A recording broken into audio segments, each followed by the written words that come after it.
Enero de 1943. Port Moresby, Nueva Guinea. Aunque los funcionarios alemanes seguían creyendo que la guerra en el Pacífico era un asunto japonés y que los bombarderos estadounidenses eran lentos, imprecisos y predecibles, un piloto arrodillado ante un fuselaje empapado de grasa preparaba una brecha silenciosa. No había autorización, no había planes de fábrica, solo una llave, manos sucias y una idea. Paul Irving, Papi Gunn, no tenía un título en ingeniería. Era un veterano retirado, padre de 4 hijos encarcelado por el enemigo, transformado por necesidad en algo más peligroso que cualquier rango. Un técnico con tiempo, furia y un B-25 en sus manos. Esta historia no comienza en Washington, sino en un hangar sofocante en el Pacífico. Trata sobre cómo una idea informal y sin regulación convirtió un bombardero medio en uno de los sistemas de armas más letales de la guerra, capaz de aniquilar flotas enteras en segundos. Una transformación que silenciaría doctrinas y destruiría las estadísticas con precisión industrial. En este vídeo, se revelará cómo un avión ilegal reescribió la lógica de la guerra aérea naval, una creación improbable, nacida de la cadena de mando, que convirtió la vulnerabilidad en ventaja y convirtió la improvisación americana en la frase final de la Marina Imperial japonesa. Porque a veces, las armas más devastadoras, no sigas el manual.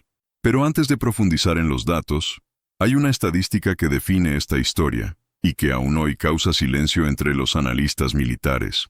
El 3 de marzo de 1943, en menos de 40 minutos, la mayor escolta naval japonesa enviada a Nueva Guinea fue borrada del mapa. 8 transportes, 4 destructores, miles de tropas. El enemigo esperaba bombarderos altos, lentos y predecibles. Recibió lo contrario. Un ataque a 50 pies del agua, con 180 libras de proyectiles por segundo disparadas directamente contra sus cubiertas.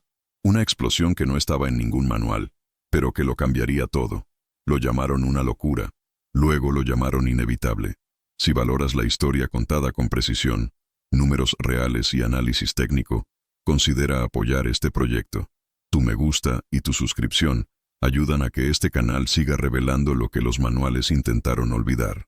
En diciembre de 1941, mientras los estrategas alemanes celebraban los avances del eje en Europa y observaban con escepticismo cómo la implicación estadounidense en el Pacífico se apoderaba, un hombre en Nichols Field, Filipinas, observaba cómo el cielo era destrozado por bombarderos japoneses. Paul Irving Gunn, entonces de 42 años, no llevaba uniforme. Era un civil que trabajaba como gerente técnico para la recién fundada Philippine Airlines. Ex suboficial de la Marina de los Estados Unidos. Había servido 2 décadas como aviador naval. Conocía cada hélice de un avión, no por teoría, sino por haber chocado con algunos y haber vuelto a volar. Cuando comenzó el bombardeo, Gunn no vio objetivos. Vio un cálculo brutal. Los japoneses estaban eliminando sistemáticamente el poder aéreo estadounidense de las islas. En pocas horas, los aviones civiles bajo su responsabilidad serían requisados por el ejército y él mismo sería nombrado capitán. Pero su atención no estaba en la misión, era su familia. Clara Louise, conocida como Polly, y sus 4 hijos fueron encarcelados en Manila. Mientras los alemanes subestimaban la capacidad logística estadounidense, considerándola lenta, desorganizada y demasiado dependiente de la producción civil, Gunn se enfrentó a una decisión que ningún plan de guerra preveía: obedecer órdenes y volar a Australia, o desobedecer y arriesgarse a quedarse con su familia en la ciudad sitiada. Voló. El avión que pilotaba salvó a ingenieros, radios y código, pero dejó atrás a su esposa e hijos, incluidas 2 niñas pequeñas.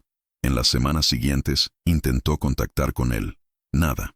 A principios de 1942, recibió la confirmación. Su familia había sido capturada e internada en Esto Tomás, un campo civil establecido en una universidad. La vida cómoda de un expatriado, que parecía inmune a la guerra, había sido engullida por la brutalidad. En Europa, los oficiales de la Luftwaffe seguían considerando el bombardeo estratégico como el arma principal del conflicto. Goering apostaba a que los B-17 serían derribados en masa por cazas ágiles y disciplinados. Lo que los alemanes no consideraron fue que, incluso antes del cambio tecnológico definitivo, Estados Unidos ya había comenzado a operar a un ritmo industrial inalcanzable. En 1942, EE-UU produjo 47.836 aviones militares. Alemania, en el mismo periodo, 15.596. La discrepancia no era solo numérica, era filosófica. Mientras Berlín intentaba controlar cada detalle con perfección táctica, Detroit operaba a una escala cruda, creando pilotos, piezas y aviones como si fueran enlatados. Si este número te sorprendió, escribe en los comentarios, la logística gana. En medio de este océano de producción, Gunn no tenía acceso a fábricas, líneas de montaje ni planos detallados. Solo había dañado aviones, piezas improvisadas y un propósito personal.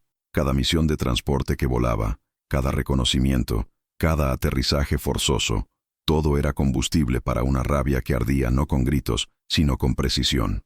En Bataan, arriesgó todo para entregar suministros médicos en una aeronave desarmada. Recibió la Cruz de Vuelo Distinguido. No estaba orgulloso. El premio no trajo noticias de Poli. A ojos de la jerarquía militar, Gunn era solo otro oficial técnico que cumplía órdenes. Pero dentro del hangar, ya estaba librando una guerra diferente. Lo que para muchos era solo mantenimiento, para él era estudio. Observó el comportamiento de los motores, comprendió el par de las hélices y analizó la posición de las ametralladoras. Sabía lo que funcionaba y lo que no funcionó. En su mente, la ecuación era clara. Si no podía rescatar a su familia, se aseguraría de que ningún convoy enemigo les suministrara jamás. Esta decisión no ha sido documentada ni declarada oficialmente, pero sus compañeros lo sabían. Había algo en la forma en que Gunn desmontaba un fuselaje que no solo parecía técnico, sino personal.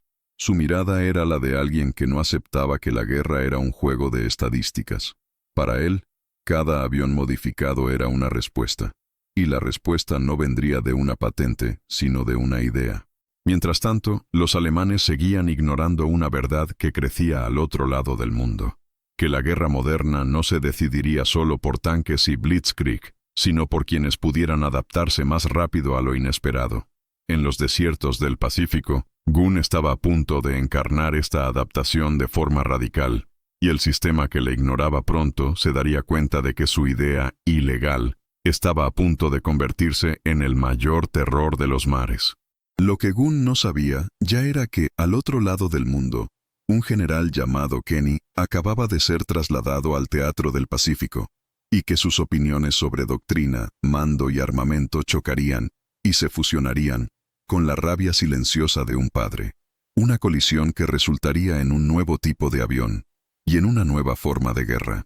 A mediados de 1942, el Pacífico se había convertido en un campo de pruebas despiadado, y Estados Unidos estaba perdiendo. Tras el ataque a Pearl Harbor, Japón avanzó con una precisión casi quirúrgica. En pocos meses, tomaron Guam, Wake, Filipinas, las Islas Salomón y avanzaban hacia Australia. Sus cazas cero dominaban el cielo. Sus tácticas basadas en la agresión coordinada y la logística ágil funcionaban.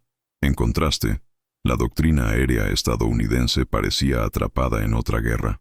Los B-17, diseñados para bombardear fábricas en Alemania a 25.000 pies, ahora se lanzaban contra barcos japoneses en movimiento. El resultado fue previsible. Bombas cayendo al mar, escuadrones enteros diezmados por cazas rápidos y disciplinados. El concepto de bombardeo estratégico en altitud, base de la teoría de Douhet y fervientemente defendido por los manuales de la USAAF, resultó ineficaz frente a buques ágiles, protegidos por cobertura aérea y capaces de maniobrar rápidamente en aguas poco profundas. Un B-17 lanzó sus bombas matemáticamente. El barco enemigo acaba de volcar. La moral se desplomó. Los pilotos recién salidos de un entrenamiento apresurado se enfrentaban a enemigos que habían volado desde la infancia.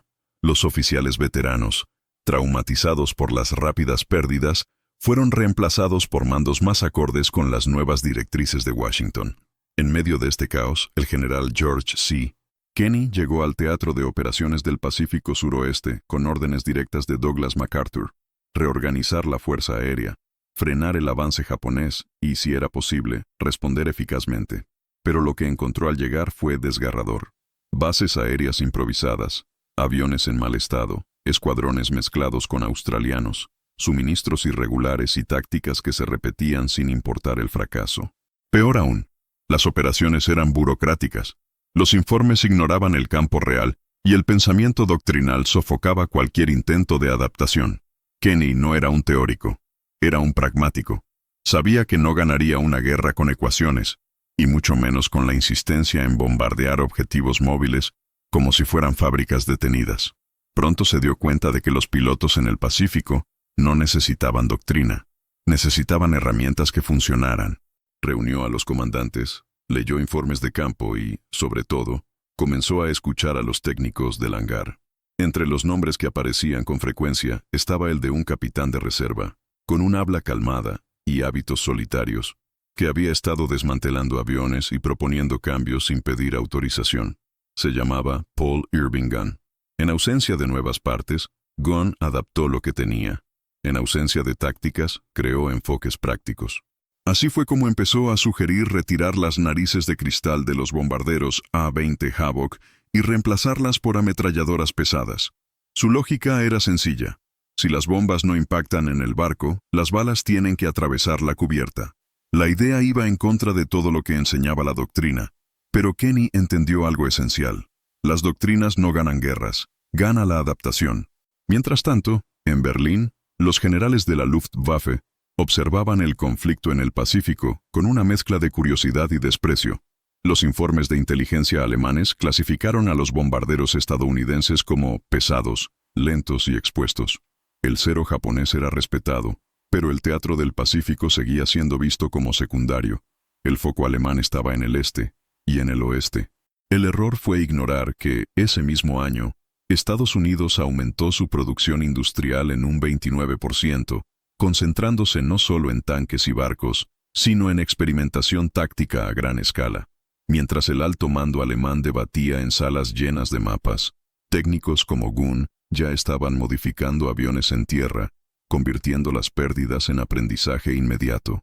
En la segunda mitad de 1942, la tasa de aciertos de los bombardeos navales en el Pacífico cayó por debajo del 4%. Fue una humillación. Técnicamente, las bombas no encontraron sus objetivos porque la doctrina estadounidense seguía forzando ataques en formación, con cálculos idealizados para objetivos inmóviles. En la práctica, la guerra requería algo completamente diferente. Ya no era una batalla de precisión, era una batalla de proximidad. Era necesario bajar, disparar primero, causar pánico, destruir el sistema de mando de la nave antes de que ocurriera cualquier maniobra evasiva. Es en este contexto donde las ideas ilegales empiezan a encontrar espacio. Kenny, ahora comandante de la Quinta Fuerza Aérea, ha dado señales claras de que está dispuesto a romper las normas. Pide informes no solo a los oficiales, sino también a los mecánicos.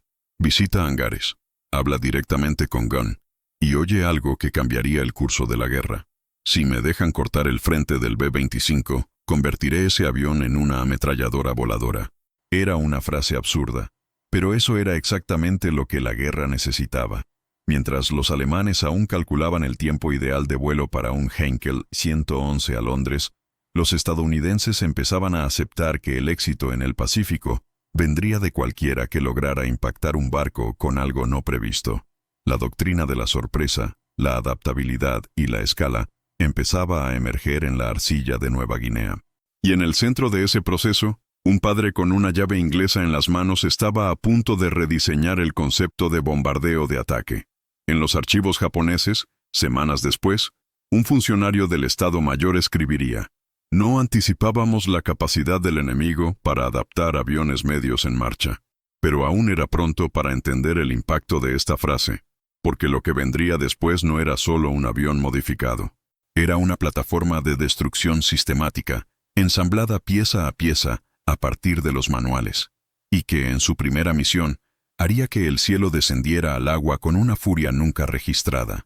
En un rincón olvidado del aeródromo de Townsville, lejos de las tablas de dibujo y la planificación táctica, un A-20 Havoc yacía con el morro abierto, como un animal a punto de ser diseccionado. Paul Irving Gunn, ahora oficialmente restituido a la Fuerza Aérea por insistencia del general Kenny, se movía entre piezas, herramientas y fragmentos de aviones dañados. La mayoría de los agentes solo lo veía como chatarra, arma por potencial. Sabía que el rápido y de perfil bajo A-20 estaba infrautilizado en bombardeos convencionales. Su velocidad se desperdiciaba en ataques aéreos previsibles. Así que tomó una decisión que desafiaba directamente el manual de campaña. Retiró la nariz de cristal, donde normalmente se colocaba el bombardero, y la sustituyó por placas metálicas reforzadas y 4 ametralladoras Browning .50. No pidió autorización. Tampoco estaba justificado. Utilizando montajes de caza, derribados y estructuras recicladas, equilibró cada centímetro del nuevo morro armado con precisión milimétrica. Ajusté el centro de gravedad para mantener la estabilidad en el clavado. Calculaba la convergencia de los disparos en función de la velocidad media del objetivo y de la aeronave. Ninguno de estos cálculos se realizó en el laboratorio. Todo venía de la memoria, de la observación de cientos de vuelos y de la experiencia de quienes conocían la vibración de un avión por el sonido del motor. Gunn no era ingeniero de formación, pero se había convertido en ingeniero de guerra, moldeado por la urgencia, guiado por el dolor, empoderado por la necesidad. La lógica era brutal. Si los bombarderos no podían alcanzar sus objetivos con bombas lanzadas desde altitud, ¿por qué no convertirlos en armas de saturación frontal? En lugar de depender de la precisión vertical, Gunn propuso la destrucción horizontal, un bombardero que abriría paso con fuego concentrado. Las primeras pruebas se hicieron sin informe. Los pilotos invitados regresaban informalmente de misiones con expresiones divididas entre el asombro y la emoción. Los aviones armados por Gunn no solo atacaban, dominaban. Limpiaron las cubiertas de pequeños barcos, silenciaron baterías costeras y regresaron con niveles de daños inferiores a los esperados. El efecto secundario fue inmediato. Empezaron a circular rumores. Un técnico estadounidense había creado una lancha torpedera aérea con ametralladoras, una máquina improvisada que derribaba objetivos incluso antes de lanzar bombas. Cuando Kenny vio el prototipo, no gritó, no castigaba. Hizo algo aún más arriesgado. Dio carta blanca a Gunn para aplicar la misma modificación a unidades del B-25 Mitchell. El B-25 era más grande, más robusto, con 2 motores y mayor autonomía. Si el concepto funcionaba en Havoc, podría multiplicarse en escala con Mitchell. La idea, hasta entonces marginal, se convirtió en un proyecto piloto. Por primera vez, se asimiló una violación de la doctrina como una posibilidad estratégica. A los primeros B-25 modificados se les dio el nombre no oficial de Strafer, en referencia a la técnica de ataque bajo con fuego continuo. El cañón instaló 8 ametralladoras delanteras calibre .50 en la nariz, eliminando completamente el compartimento de los bombarderos. En pruebas, la nueva configuración era capaz de lanzar hasta 180 libras de proyectiles por segundo. Esto significaba, en términos prácticos, que cada B-25 podía destruir la superestructura de un barco en pocos segundos, antes de que la tripulación tuviera tiempo de maniobrar. La torreta dorsal también ha sido rediseñada para disparar hacia adelante en sincronía. El avión era ahora un cañón volador, y su creador, un hombre que ni siquiera tenía autorización formal para diseñar aviones. Mientras tanto, los informes de inteligencia alemanes seguían considerando a los bombarderos estadounidenses como plataformas lentas y dependientes de escoltas. Un documento fechado en septiembre de 1942 afirmaba: la Fuerza Aérea de los Estados Unidos, aunque numerosa, carece de innovación táctica y depende de doctrinas predecibles de ataque masivo.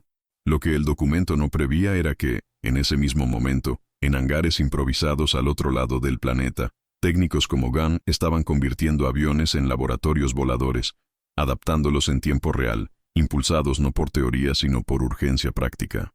La doctrina tradicional estadounidense insistía en ataques aéreos coordinados en formación, basados en cálculos de altitud y distancia. Gunn invirtió esta lógica. Sus aviones volaban bajos, rápido, disparaban primero y lanzaban bombas después. Los pilotos dejaron de volar como si formaran parte de una tabla, y comenzaron a operar como cazadores. Fue un cambio radical y funcional. En cuestión de meses, los informes de misión mostraron un aumento exponencial en la tasa de impactos, reducción de pérdidas y, lo más importante, una desorganización visible en las rutas de suministro japonesas. El concepto se difundió. Otras unidades comenzaron a solicitar modificaciones al estilo cañón. Lo que empezó como una solución solitaria se convirtió en una tendencia. Los arsenales comenzaron a adaptar las instrucciones de mantenimiento. Kenny solicitó unidades específicas solo para adaptación de morro, y la planta de North American Aviation, productora del B-25, fue notificada de que debía considerarse para su producción una nueva variante, armada y con mayor potencia de fuego frontal. Pero aún así era solo el principio. Gunn había creado una plataforma.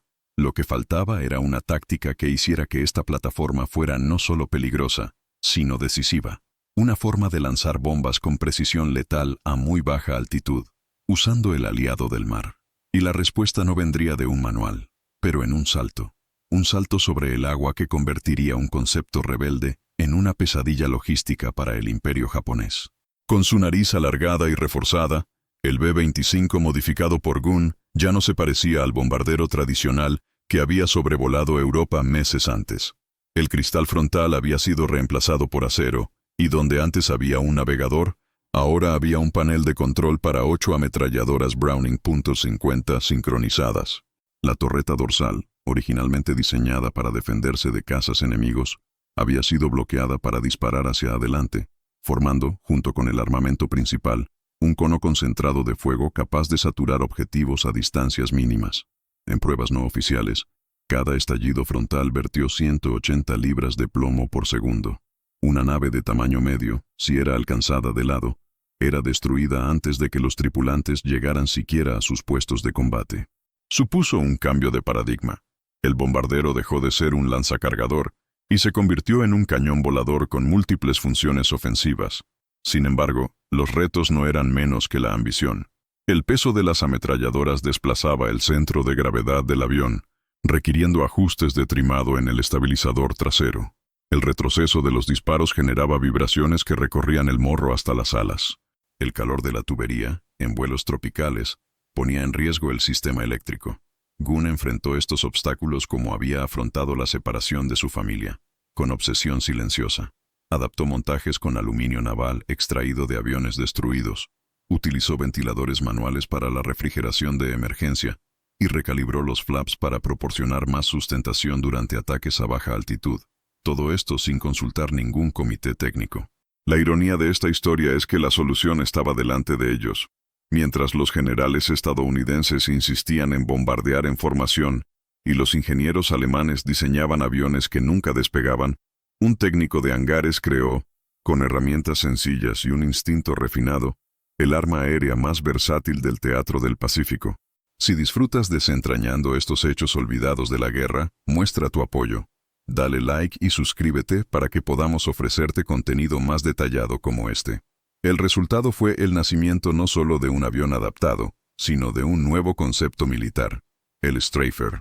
A diferencia de los cazas, que priorizaban la velocidad y la evasión, el Stryfer atacaba en línea recta, en formación cerrada, volando a menos de 15 metros de la superficie del mar, con un único objetivo: saturar, suprimir y aniquilar. Era una simbiosis entre bombardeo y ataque directo, entre precisión y potencia bruta. Un ataque Stryfer duró segundos, pero dejó cubiertas en llamas y la moral en ruinas. Las pruebas operativas comenzaron en misiones más pequeñas. Objetivos costeros, patrulleras, depósitos fluviales. Los resultados fueron tan devastadores que los propios pilotos empezaron a solicitar vuelos con los modelos modificados. Los informes mostraron que, a diferencia de los bombarderos tradicionales, los Stryfer regresaron con menos agujeros de proyectil.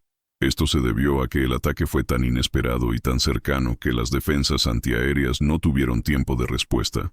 La producción en serie aún no había comenzado.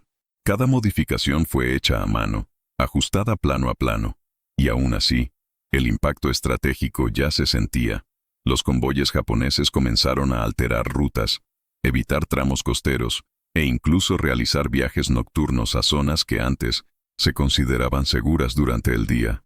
En pocos meses, un pequeño número de aviones comenzó a alterar el comportamiento logístico de una potencia. Mientras tanto, en Europa, la Luftwaffe se enfrentaba a sus propios dilemas. La escasez de pilotos experimentados, la pérdida en el frente oriental y la dependencia de diseños demasiado complejos para una producción rápida crearon un vacío operativo. Un informe interno de la Fuerza Aérea Alemana de octubre de 1942 clasificó a los B-25 como aviones de segunda línea, demasiado lentos para atacar y demasiado vulnerables para bombardeos estratégicos. Era el retrato perfecto de la arrogancia doctrinal, un enemigo que juzga la capacidad de elegir categorías obsoletas. Lo que los alemanes no sabían era que el B-25 había dejado de ser un bombardero. Se había convertido en una nueva especie. Pero el arma solo estaba lista, faltaba la prueba. Y llegaría en una mañana nublada de marzo de 1943, en el mar de Bismarck, cuando los Streifer pasarían de ser una anomalía a convertirse en la pesadilla de los convoyes japoneses. En el húmedo silencio del norte de Australia, mientras la doctrina oficial seguía insistiendo en bombardeos coordinados a 20,00 pies, un grupo de pilotos estadounidenses rompió el manual en pleno vuelo. Literalmente, bajo la dirección directa de Gunn, comenzaron a practicar una maniobra que parecía más una maniobra de escape que una táctica ofensiva. Volar cerca de la superficie del mar, en línea recta, a menos de 50 pies de altitud, y soltar bombas convencionales que, en lugar de caer, rebotaban sobre el agua como piedras planeadoras. La técnica tenía un nombre: bombardeo por saltos. Inspirado por informes británicos y pruebas preliminares realizadas en el Mediterráneo, fue transformado por Gunn en un arma estandarizada y letal en el Pacífico. La lógica era ingeniosamente simple. El B-25 volaba a unos 370 km/h a poca profundidad, soltaba la bomba de 500 libras a pocos pies de la superficie, y la inercia hacía que rebotara una o dos veces antes de impactar en el casco del buque objetivo, normalmente en la línea de flotación. El impacto destruiría el costado, alteraría el sistema de propulsión o haría explotar los compartimentos de combustible. En algunos casos, la bomba ni siquiera necesitaba entrar. El pánico generado por el impacto fue suficiente para romper la formación, desestabilizar las defensas y dejar espacio para un segundo ataque. La innovación no residía solo en la técnica, sino en la negativa a aceptar las limitaciones de la doctrina vigente. Mientras que las tácticas de la época priorizaban la precisión aritmética y la formación geométrica, el bombardeo Skip se basaba en el principio de urgencia práctica. Gunn no esperaba sensores ni sistemas informáticos. Probó, cometió errores, se adaptó, en el terreno. El mayor desafío no era técnico, era psicológico. Convencer a los pilotos de volar tan bajo, tan rápido, y aún así alinear el disparo sobre un objetivo en movimiento. Pero los primeros resultados hablaron por sí mismos. Un ataque Streifer, con bombardeo saltante, no duraba más de 20 segundos. Pero ese tiempo fue suficiente para volcar la embarcación enemiga y convertirla en un cementerio flotante. Los ejercicios se realizaron en áreas controladas del norte de Nueva Guinea. Se lanzaron bombas inertes sobre cascos abandonados y se filmaron las trayectorias para ajustes. Gunn observaba cada giro, cada rebote de la bomba, cada fragmento de espuma. La distancia óptima de liberación se determinó empíricamente, entre 180 y 230 metros del objetivo, a una altitud de 15 a 25 pies. Más arriba, la bomba se sumergió. Más abajo, chocó contra el mar. Fue en este umbral de riesgo donde nació la precisión letal del nuevo ataque. Lo que antes se consideraba suerte, ahora se aplicaba física a la destrucción naval. Con la técnica dominada, los Streifer estaban listos para aplicar el golpe en un campo real. La primera misión combinada de ametrallamiento delantero y bombardeo Skip se realizó contra buques costeros al sur de Lae en febrero de 1943. El resultado fue brutal. 3 cargueros fueron alcanzados, 2 se hundieron en menos de 6 minutos. Los equipos de defensa japoneses, acostumbrados a bombarderos altos, quedaron completamente desprevenidos. Los cañones antiaéreos giraban en vano, intentando alcanzar a los aviones que parecían emerger de la niebla como espectros. En vez de bombas cayendo del cielo, vinieron directamente hacia ellos, saltando sobre las olas como proyectiles demoníacos. Esta fusión de vuelo bajo, potencia de fuego frontal y bombardeo acelerado convirtió al Streifer en algo que ningún tratado militar preveía. No era un bombardero, no era caza, no era un torpedero. Todo esto era a la vez, con la ventaja de ser más rápido, barato y fácil de operar en pistas improvisadas. En Alemania, los responsables de inteligencia empezaron a notar un patrón extraño en los informes que salían del Pacífico. Los barcos japoneses eran hundidos con creciente frecuencia, pero sin rastro de torpedos. En los interrogatorios de prisioneros japoneses capturados en las Islas Salomón, surgió una descripción recurrente. aviones que disparaban de frente y lanzaban bombas que saltaban del agua. Un informe interno alemán, clasificado en marzo de 1943, contenía una nota manuscrita de un analista de la Luftwaffe. Estos estadounidenses tienen un peligroso talento para la improvisación. Subestimamos su capacidad para adaptar tácticas sin doctrina previa. Mientras que los cielos de Europa seguían definidos por formaciones de bombarderos a gran altitud y combates aéreos, en el Pacífico surgió un nuevo lenguaje de combate, una guerra más sucia, más cerrada y más mortal. Una guerra en la que ingenieros improvisados y pilotos audaces dictaban las reglas. Y solo fue el principio, porque en pocos días esta técnica se aplicaría a escala contra el mayor convoy japonés jamás avistado en el suroeste del Pacífico. Y el mar de Bismarck nunca volvería a ser el mismo. A principios de marzo de 1943, una señal interceptada por la inteligencia aliada cambió el curso de la guerra en el Pacífico.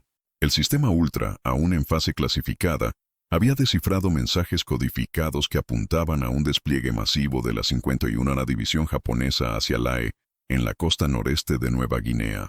El plan del Estado Mayor japonés era claro: reforzar las posiciones en la isla con más de 6.900 soldados experimentados, armas pesadas, munición y suministros médicos, todo distribuido en 8 transportes de tropas escoltados por 8 destructores.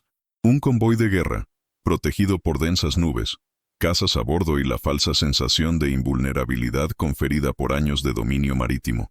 Para el mando estadounidense, era más que un objetivo. Fue la prueba definitiva.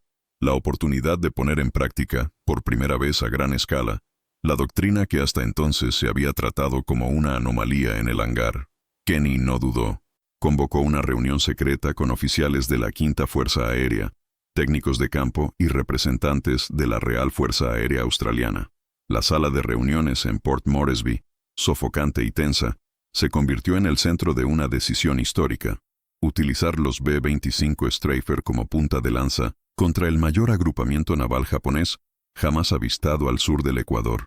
No habría ensayo, no habría segunda oportunidad. Era una apuesta directa entre teoría y práctica, entre el mando central y la iniciativa de campo, entre el antiguo manual y la nueva lógica. Los datos estaban sobre la mesa. El tren, con el nombre en clave Convoy 81, había partido de Rabaul, moviéndose en formación de 2 bloques paralelos: transportes al centro, destructores alrededor, carga máxima, ruta planificada, bordear la punta de la península de Huon y desembarcar en Lae bajo la cobertura del mal tiempo. El tiempo indicaba nubes densas, vientos laterales moderados y baja visibilidad en las primeras 48 horas. El mando japonés contaba con esto.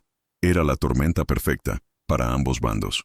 Kenny ordenó el uso completo del Treer Grupo de Ataque y del 900 Grupo de Bombardeo, complementados por cazas P-38 Lightning encargados de limpiar el espacio aéreo de posibles interceptores. Los B-25 modificados, ahora oficialmente llamados helicópteros de ataque, estarían armados con ametralladoras frontales, bombas de 500 libras y cargas incendiarias. La misión: desorganizar, fragmentar y eliminar. La maniobra táctica implicaba 3 ejes: bombardeo inicial en formación en línea, segundo ataque cruzado con disparos en abanico, y finalmente ataques en picado de P-40 y Bu Fighters australianos para capturar objetivos dispersos. Gunn, aunque aún sin un puesto formal en la planificación estratégica, fue solicitado a revisar cada detalle de la operación.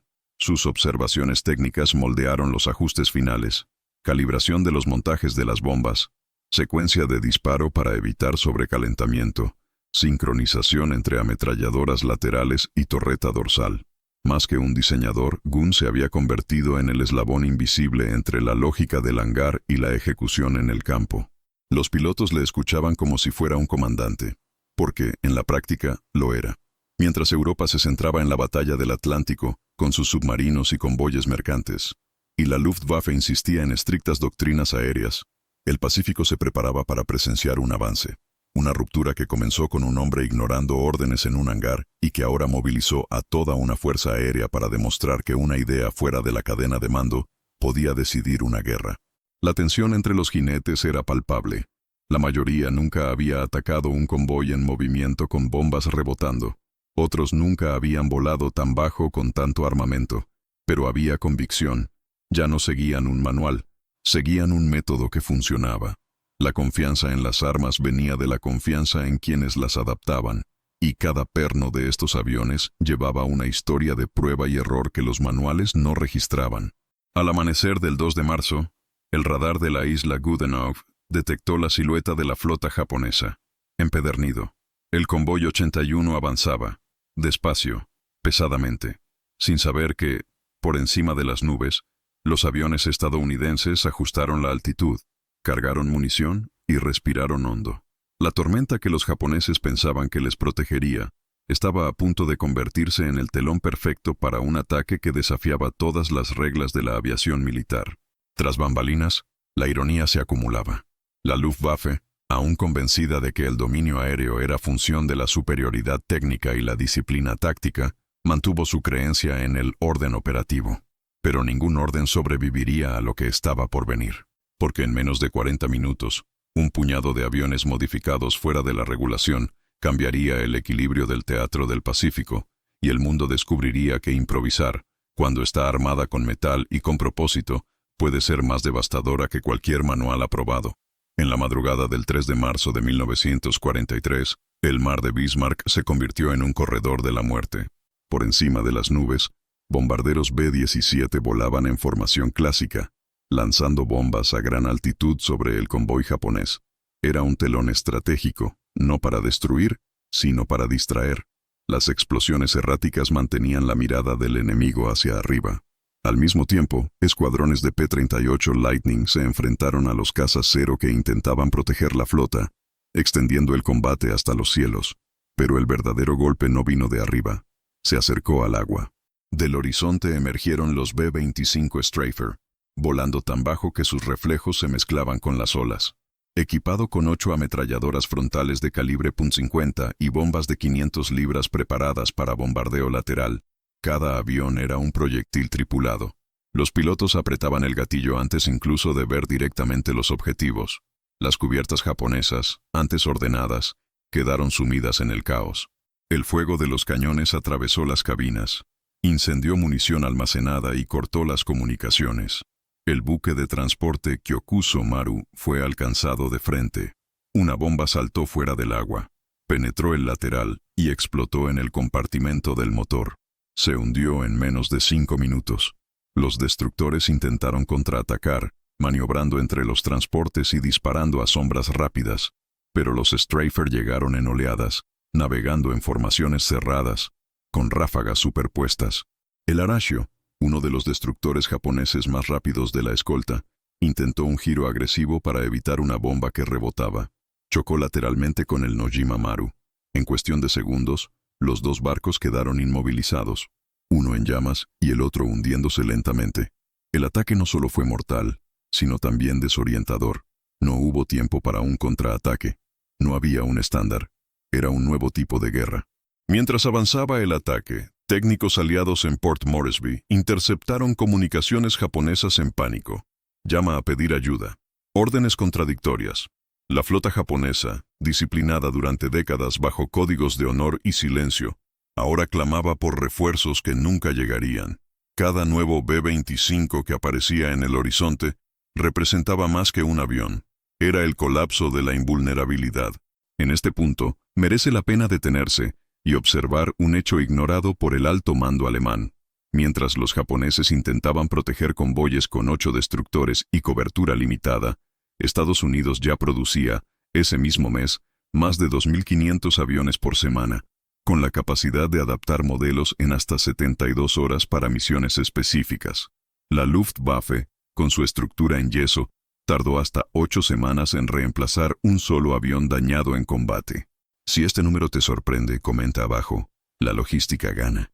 En menos de 30 minutos, ya habían sido destruidos 4 transportes. Los supervivientes, intentando escapar, se dispersaron en diferentes direcciones, rompiendo la formación original. El mar, teñido de aceite y fuego, dificultaba moverse. Los ataques siguientes se hicieron individuales. Aviones aislados cazaban barcos como depredadores en mar abierto. Lo que antes era una fuerza ocupante, se transformó en presa. Los pilotos, entrenados por Gunn para volar bajo y disparar primero, Se comunicaban con pocas palabras. La misión estaba clara. El daño era visible. La radio estadounidense repetía códigos de objetivos derribados, coordenadas para nuevos pasos y, ocasionalmente, frases cortas de asombro. Ni siquiera vieron de dónde veníamos. El mando japonés en Rabaul, al recibir los primeros informes, se negó a creer la magnitud de las pérdidas. Clasificó el ataque como suerte del enemigo. Pero en los días siguientes, los cuerpos que llegaron a la costa de Lae, los cadáveres flotando en el estrecho y los barcos que nunca respondieron confirmarían lo contrario. Eso no era suerte. Método de salida. El mar de Bismarck, hasta entonces un paso seguro para refuerzos imperiales, se había convertido en un cementerio controlado por aviones. Y todo empezó con una llave inglesa, un fuselaje abierto. Es una idea rechazada por los funcionarios, pero la ejecución aún no estaba completa. Porque al día siguiente, los supervivientes serían localizados, y lo que vendría sería una segunda oleada, no de aviones, sino de decisión moral.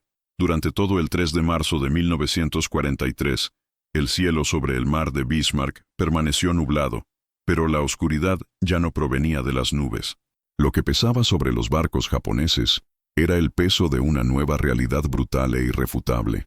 La supremacía aérea estadounidense, antes limitada por doctrinas conservadoras, se había transformado en un instrumento de aplicación sistemática. Con los primeros transportes destruidos, los B-25 Stryfer continuaron atacando en oleadas coordinadas. Sin objetivos definidos, comenzaron a cazar a los supervivientes mediante un método clínico. Todos los barcos restantes fueron localizados, marcados y alcanzados por fuego de ametralladora y bombas saltadas.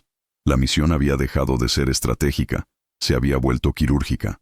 A medida que los restos se extendían por el estrecho, los informes de observadores en tierra y pilotos revelaron un patrón nuevo y aterrador. Ya no existía una zona segura. Las formaciones de defensa marítima, cuidadosamente ensayadas por la Marina Imperial, se desintegraron en minutos ante ataques a baja altura. Ningún destructor podía proteger los flancos. Ninguna maniobra evasiva podía detener la aproximación de un B-25, volando a 50 pies de altitud, disparando 180 libras de proyectiles por segundo. El Taimei Maru intentó huir, desviándose hacia el oeste. Fue localizado por un grupo de P-38 y ametrallado hasta detenerlo. El Teiyo Maru, con cientos de soldados a bordo, sufrió 2 impactos casi simultáneos. Se hundió tan rápido que los operadores de radio solo pudieron transmitir parte de una frase: ataque bajo, sin previo aviso. A las 16:15, la última gran embarcación, el Shinonome Maru, fue alcanzada por una bomba de 500 libras lanzada en un bombardeo Skip. La explosión abrió un agujero de 12 metros en el lateral. El barco volcó y se hundió en ángulo. Con él, había cientos de vidas y toneladas de suministros que nunca llegarían a Lae. Al final de ese día, 8 transportes y 4 destructores yacían en el lecho marino. Más de 5.700 japoneses murieron o desaparecieron. Los supervivientes intentaron nadar hasta las costas de islas cercanas, pero incluso estos serían objetivo de nuevas operaciones al día siguiente. Algunas con helicópteros de rescate aliados, otras con cazas en patrulla preventiva. Para Japón, el colapso no fue solo militar, era doctrinario. La creencia de que la logística marítima era segura bajo cobertura antiaérea había sido aniquilada. El ataque demostró que ninguna cantidad de destructores, ninguna táctica de formación defensiva, ni pronóstico meteorológico serían suficientes para contrarrestar una fuerza aérea que combinaba iniciativa táctica, adaptación técnica y producción a gran escala. Por primera vez desde el inicio de la guerra en el Pacífico, Japón tuvo que reevaluar toda su doctrina de reabastecimiento, no basándose en teoría, sino en los restos. En el lado estadounidense, la transformación fue igualmente profunda. Kenny comprendió lo que se había logrado. Más que una victoria, fue la consagración de una nueva forma de hacer la guerra. Lo que comenzó con una modificación clandestina a hangares calientes en Nueva Guinea, se había convertido en la nueva hoja de la aviación táctica estadounidense. Gunn, que meses antes había desmantelado aviones con las manos desnudas, ahora debía informar de su método directamente al mando superior. Sus dibujos, previamente realizados en papel improvisado, pasarían a formar parte de los manuales técnicos de la Fuerza Aérea. Y sus aviones, antes llamados Freaks, serían ahora el modelo estándar para los ataques costeros en el Pacífico. mientras que Estados Unidos se adaptó en tiempo real, con una producción flexible y aplicación inmediata de retroalimentación de combate. El eje seguía operando bajo la creencia en la estabilidad doctrinal. Un informe de la Luftwaffe, interceptado semanas después, decía: a los estadounidenses les falta uniformidad táctica. Eso los hace impredecibles y peligrosos. La frase, aunque escrita como crítica, en realidad confirmaba el nuevo escenario. La improvisación se había convertido en un arma. Y caos, metodología. En la industria estadounidense, el impacto fue inmediato. La planta de North American Aviation comenzó la producción en serie de la nueva variante armada del B-25, incorporando los ajustes realizados por Gunn en el campo. Las cadenas de montaje empezaron a considerar actualizaciones tácticas semanales. En lugar de esperar a largas doctrinas y pruebas de laboratorio, los ingenieros recibían ahora informes directamente del frente y reaccionaban. Esto fue algo que los alemanes nunca entendieron. En 1943, la producción estadounidense alcanzó un nuevo máximo. Solo en ese año se construirían más de 86,000 aviones, una cifra superior a la producción combinada de Alemania y Japón en el mismo periodo. La guerra ya no se libraba solo con bombas y tanques. Se superó con máquinas, hojas de cálculo y adaptaciones. Pero en el mar de Bismarck, todo esto se condensó en un solo día. Un día en que una idea rechazada por los libros de texto se convirtió en la norma. Un día en que un tren se convirtió en una ruina. Y un día en que la guerra cambió de manos, no solo en los mapas, sino en los cielos. Y mientras los restos se hundían en silencio, una nueva pregunta empezó a resonar entre los estrategas. ¿Qué más podría hacer este sistema improvisado, y ahora oficial, si se llevaba al límite? La respuesta llegaría pronto, con más fuego, más precisión, y una lección definitiva sobre quién dominó realmente los cielos del Pacífico. Las olas apenas se habían disipado en el estrecho de Vitiaz, cuando comenzaron a redactarse los primeros informes japoneses en Rabaul. El contenido era seco, desesperado y contradictorio. Oficialmente, el convoy había sido protegido por 8 destructores y cazas cero desplegados para cobertura aérea. Pero en la práctica, ninguno de estos elementos pudo evitar lo que se describió como una masacre inesperada a plena luz del día. Los informes de la Marina Imperial japonesa, que antes se enorgullecía de su disciplina naval y doctrina defensiva, ahora llevaban términos raramente vistos en los documentos militares japoneses: desorientación, ataques invisibles y tácticas malinterpretadas. Por primera vez en la guerra, el mando japonés no pudo explicar lo ocurrido, ni con lógica técnica, ni con honor táctico. El silencio no solo era operativo, era doctrinario. La doctrina japonesa de seguridad marítima había sido diseñada para operar bajo 3 pilares: defensa por destructores, supremacía de cazas embarcados y disciplina de entrenamiento. Contra ataques convencionales y bombardeos a gran altitud funcionó, pero contra aviones que rozaban, que atacaban como torpederos pero disparaban como cazas pesados, esta estructura se derrumbó. El propio rendimiento de los cazas cero, hasta entonces considerados superiores, resultó inútil. Diseñados para maniobras acrobáticas y combate a media altitud, no podían interceptar bombarderos que volaban por debajo de la línea de radar. La velocidad de los ataques, combinada con la nueva técnica de bombardeo en salto, anuló por completo los instintos de defensa naval japonesa. Un piloto que sobrevivió a la destrucción del Teiyo Maru informó: no pudimos reaccionar, aparecieron de la nada, y cuando nos dimos cuenta, ya era demasiado tarde. Sin embargo, la mayor fractura no fue material, era psicológico. Por primera vez, el imperio japonés tuvo que admitir que su zona de seguridad marítima, la que conectaba las bases logísticas del sudeste asiático con las islas principales, era vulnerable. El colapso del convoy de Lae demostró que los estadounidenses no solo dominaban el aire, sino que habían aprendido a doblar las reglas para convertirlo en una herramienta de destrucción logística a gran escala, un nuevo tipo de poder. Y con eso, cada movimiento japonés en aguas abiertas se convirtió en una ruleta. Las reacciones fueron inmediatas. Se evitaban los grandes convoyes diurnos. La doctrina del transporte marítimo fue rediseñada apresuradamente. Lo que antes se hacía con los grandes barcos ahora se transportaba en barcazas más pequeñas, transportando soldados y suministros en volúmenes reducidos, casi siempre de noche. Pero estas embarcaciones improvisadas, a menudo sin armas ni radio, También se convirtieron en presas fáciles. La marina japonesa intentaba esconderse en su propio territorio. Intentaron cruzar islas y canales que antes dominaban con autoridad, ahora con miedo constante a ser vigilados desde arriba y destruidos minutos después. Los submarinos también comenzaron a usarse como portaaviones improvisados, no para atacar, sino para entregar suministros y evacuar a oficiales heridos. En menos de 3 meses, lo que antes era una operación marítima extensa se transformó en un juego de supervivencia en aguas aliadas. La flota que, en 1942, dictaba rutas y horarios, ahora se arrastraba en las sombras. En los pasillos de Tokio, el Estado Mayor evitó mencionar el nombre del episodio, pero en los círculos internos de inteligencia, una palabra se había vuelto recurrente: Bismarck, no como el nombre de un mar, pero como el nombre de un trauma. El recuerdo del tren destruido no era solo militar, era simbólico. Representaba la muerte de la invulnerabilidad. Un ejemplo perfecto de lo que una idea ilegal podía hacer cuando se convertía en estándar. Mientras tanto, Estados Unidos incrementó la producción del cañonero B-25 a un ritmo industrial. Las líneas de North American Aviation en Kansas City ya operaban en 3 turnos.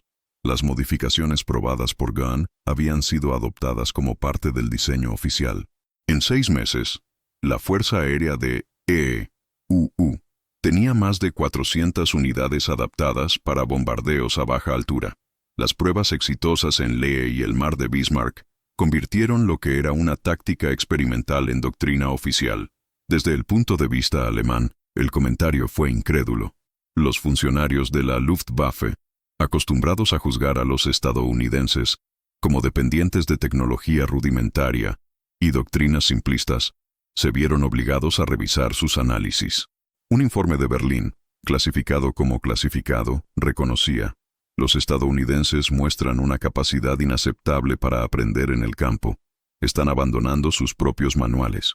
Para un sistema militar como el alemán, basado en una planificación meticulosa y la centralización de los pedidos, esta realización resultaba inquietante. ¿Cómo luchas contra un enemigo que cambia de táctica en cada batalla? ¿Cómo interceptas un arma que ni siquiera existía en los registros 6 meses antes? La respuesta era sencilla: no se puede luchar. Solo intentas sobrevivir. En Japón, la sombra del Straffer y los bombardeos de Skip pesaban sobre cada envío. El ataque ya no era un recuerdo, ahora era una amenaza constante, un fantasma que sobrevoló la lógica imperial, y eso seguiría presente hasta los últimos días de la guerra. Pero mientras la doctrina japonesa retrocedía y la Luftwaffe se sorprendía por informes que contradecían todas sus predicciones, se abrió un nuevo frente de innovación en los hangares estadounidenses, porque Gunn, el hombre que había violado los manuales, seguía sin estar satisfecho, y su próximo experimento no solo implicaría disparos, implicaría fuego, un nuevo tipo de bomba, un nuevo tipo de objetivo. Es un tipo nuevo de infierno. Mientras los informes desde Port Moresby confirmaban la destrucción del convoy japonés, mientras los números de la masacre del Mar de Bismarck recorrían los pasillos del Mando del Pacífico con una mezcla de orgullo táctico y sorpresa estratégica, Paul Irving Papi Gunn no sonrió. Sentado a la sombra de un hangar, con los dedos manchados de aceite y grafito, leyó la hoja informativa del Arashio, releyó la trayectoria del Teijo Maru e intentó reconstruir mentalmente la secuencia de impacto de cada bomba. Era un proceso mecánico, preciso e impersonal, salvo por un detalle que nadie más llevaba. Ninguno de esos barcos hundidos había traído de vuelta a su familia. Ninguna bomba lanzada había acortado las distancias entre él y Manila. Ningún informe de éxito reemplazó la ausencia que crecía en su interior. Gunn fue celebrado por los ingenieros como un visionario, por los pilotos como un salvador, por inteligencia aérea como un recurso, pero él solo se veía a sí mismo como un hombre que avanzaba estadísticas. Cada arma mejorada, cada línea de munición sincronizada, cada montura rediseñada para disipar el calor no era fruto de gloria o vanidad, era fruto de la obsesión, una forma inconsciente de controlar lo que no podía. Tiempo, distancia, guerra. Su motivación no era la victoria, era el miedo al silencio. Y así siguió adelante. El éxito del Stryfer no le calmó. Al contrario, le alejó aún más del descanso. Gunn comenzó a rediseñar las cajas de munición para ampliar el tiempo de disparo continuo. Estudió nuevas disposiciones de convergencia de ametralladoras, Probó fusibles de disparo milimétrico y pasó noches enteras modelando montajes adaptados para bombas incendiarias. Sabía que la siguiente fase de la guerra ya no sería solo hundir barcos. Se trataría de destruir posiciones terrestres. Y quería asegurarse de que cada piloto estadounidense tuviera ventaja de segundos, de precisión y de letalidad, porque quizás si cada ataque fuera más eficiente, alguien llegaría a Manila más rápido. Pero nunca dijo eso. Sus superiores lo veían como un técnico, sus pilotos como mentores, pero nadie sabía de la otra guerra, el que Gunn pegaba cada noche, cuando los hangares se vaciaban y lo único que quedaba era el ruido del recuerdo. La reputación de Gunn creció sin que él se diera cuenta.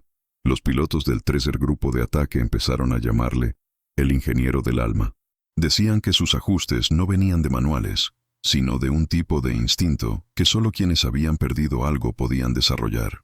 Muchos afirmaron que volaban con más seguridad porque sabían que Gunn había tocado cada arma, como si estuviera protegiendo a un niño.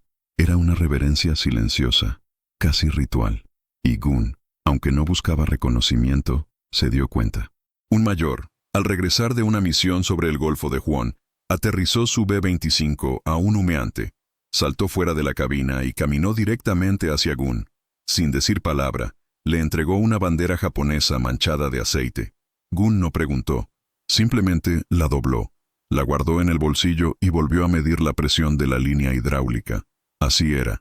Entre los soldados ciertos gestos no necesitaban explicación, pero el peso interno no desapareció. Por cada éxito en el campo, Gunn se sentía más distante de lo que realmente importaba.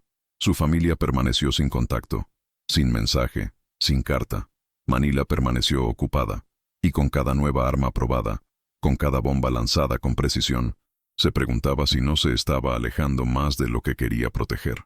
En mayo de 1943, tras consolidar los resultados en el Teatro de Nueva Guinea, Gunn fue invitado a viajar a Brisbane para presentar sus modelos al alto mando. Se negó 3 veces. Afirmó que los aviones no se ajustan solos, pero la verdad era diferente. No quería ser transformado en un símbolo. No quería subir al escenario de un teatro estratégico mientras sus hijos quizás se escondían bajo los escombros de una casa en Manila. En la presentación técnica que finalmente accedió a hacer ante generales, ingenieros y representantes de Norteamérica, Gunn habló exactamente durante 17 minutos. Ni una sola frase sobre patriotismo, ni una palabra sobre heroísmo. Solo números, ángulos de convergencia, consumo de munición y patrón de retroceso bajo fuego continuo. Cuando le preguntaron sobre el impacto moral de su creación, respondió con sequedad: disparan, vuelven. Eso es lo único que me importa. Pero no lo era, porque todo el mundo sabía, y algunos empezaban a entenderlo, que Gunn había transformado el concepto de Gunn. No diseñó aviones para matar a más. Los diseñó para que los pilotos volvieran. Y esa distinción era la razón por la que sus aviones eran diferentes. Durante los meses siguientes, se encargaron más de 1,200 unidades de B-25 adaptados, basándose en los esquemas de Gunn. Las líneas de producción en Dallas y Kansas City comenzaron a imprimir sus ajustes en serie. Las autoridades lo calificaron como estandarización táctica, pero entre los pilotos había otro nombre: arma de firma.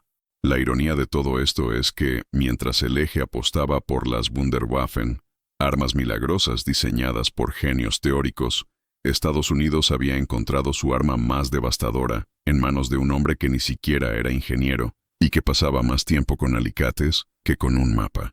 Y el impacto de esta realidad empezó a llegar a la inteligencia alemana. Un informe secreto de la Abwehr, fechado en agosto de 1943, llevaba una anotación inusual: los estadounidenses han comenzado a fabricar héroes fuera de la cadena de mando. Esto hace que tu sistema sea impredecible. Es peligroso. Pero Gunn no leyó los informes. Leía piezas de repuesto. Y ese día, cuando llegó un nuevo cargamento de B-25 para mantenimiento, recibió un breve telegrama, enviado por un oficial de inteligencia. Se detectó movimiento civil en las afueras de Manila. Presencia femenina con niños confirmada. Era pequeño, no fue nada, pero fue una chispa. Y para un hombre que convirtió el dolor en un proyecto, eso fue suficiente para reavivar la siguiente fase de la guerra, porque ahora sabía que su arma no solo había hundido barcos, había abierto camino. Y en este camino, quizás, aún había tiempo para redescubrir lo que ningún ataque podría traer de vuelta del todo. Lo que comenzó como un ajuste no autorizado en las llanuras fangosas de Nueva Guinea, pasó oficialmente a entrar en los libros técnicos de la aviación militar estadounidense. Tras la masacre en el mar de Bismarck, se adoptó como nomenclatura operativa el acrónimo Strafer, anteriormente usado informalmente entre los pilotos para designar a los bombarderos modificados por Papi Gun. Como nomenclatura operativa, la Fuerza Aérea de EE-UU estaba comenzando una transformación sin precedentes: convertir la improvisación de campo en política industrial. En solo 3 meses, North American Aviation cambió sus líneas de montaje para producir en masa las versiones G y H del B-25. El modelo G incorporaba un cañón de 70 mm montado en la nariz diseñado para atravesar cascos y fortificaciones costeras. La versión H fue aún más lejos: 8 ametralladoras delanteras, torreta superior reforzada, blindaje adicional y una disposición interna optimizada para el mantenimiento en el campo. No eran solo adaptaciones, eran declaraciones. Cada nuevo avión era prueba de que Estados Unidos había logrado una simbiosis rara en la historia militar: la libertad técnica individual integrada en una máquina de producción colosal. Gunn, que desmontaba aviones con alicates y cinta aislante, ahora veía sus bocetos convertidos en moldes de fábrica. Los técnicos de North American lo llamaron ingeniero fantasma, porque ninguna pieza era aprobada sin antes compararla con las modificaciones que había probado en el campo. La ingeniería inversa funcionaba al revés. El campo dictaba el laboratorio. Para satisfacer la demanda, el gobierno de EE-U financió la expansión de unidades de fabricación en Kansas City, Inglewood y Dallas. Turnos ininterrumpidos. Trabajadores civiles entrenados a velocidad récord y logística automatizada aseguraron que un nuevo Strafer saliera de la línea de montaje cada 63 minutos. Sí, un avión polivalente, equipado con ametralladoras, cañones y bombas, listo para el combate en menos de 1 hora. Pausamos un hecho que los alemanes simplemente ignoraron. Mientras Estados Unidos fabricaba 10.000 bombarderos medios al año, la Luftwaffe apenas podía entregar 1.200 unidades en el mismo periodo. Así es, Estados Unidos produjo más de 8 veces el volumen de aire de Alemania en una categoría crucial de ataque. Si este número te sorprendió, escribe en los comentarios. Datos impactantes. Pero la diferencia no estaba solo en los números, sino en la mentalidad. Mientras que los estadounidenses entrenaban a los pilotos para adaptar tácticas según el teatro de operaciones, los alemanes seguían predicando una fidelidad ciega a los manuales doctrinales. Aunque los ingenieros estadounidenses recibían informes directos del frente para ajustar las piezas en tiempo real, los japoneses consideraban cualquier modificación fuera de la cadena de mando una violación del honor. Para 1944, más de 1.400 B-25H volaban en el Pacífico. Los manuales enseñaban ahora el bombardeo saltar, el ataque coordinado a baja altura y la gestión del calentamiento de ametralladoras, todas técnicas creadas empíricamente por Gunn y sus mecánicas. Los pilotos recibían copias mecanografiadas de los ajustes probados en el campo. Además, se les animó a registrar sugerencias para futuras modificaciones. Era una guerra librada en capas, no solo en el campo de batalla, sino en la cadena de producción, en el centro de la doctrina e incluso en el escritorio del diseñador. Alemania, aunque avanzada en ingeniería, limitó sus creaciones a proyectos de arriba hacia abajo. Wunderwaffen, armas milagrosas, como el Me-262, aparecieron años tarde, saboteadas por la rigidez del mando mismo. Estados Unidos, por otro lado, con su cultura industrial adaptativa, generó soluciones rápidas, eficaces y multiplicadoras. Los japoneses, por su parte, estaban inmersos en contradicciones. Los pilotos que dominaban los cielos en 1941 se vieron ahora obligados a pilotar aviones inferiores, intentando frenar oleadas de strafers que arrasaban posiciones costeras, destruían estaciones de repostaje y desmantelaban rutas marítimas.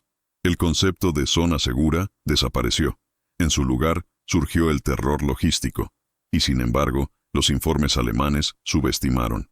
Un memorando interno de la Luftwaffe, interceptado en diciembre de 1943, decía: los estadounidenses priorizan la cantidad sobre la calidad. Un error clásico de juicio, porque cada nuevo B-25 que salía de la línea de producción no era solo un número, era la suma de experiencia en combate, ingeniería probada y retroalimentación de los pilotos. Esta capacidad para convertir fallos en mejoras, a escala industrial, fue lo que hizo que el Stryfer fuera más que un arma. Era una plataforma para el aprendizaje continuo, y cada vez que volvía al hangar, traía consigo datos que la fábrica absorbía. En el teatro europeo, donde los alemanes esperaban enfrentarse a los previsibles bombarderos de gran altitud, empezó a surgir una preocupación secundaria. ¿Y si los estadounidenses llevaban los Stryfer a Europa?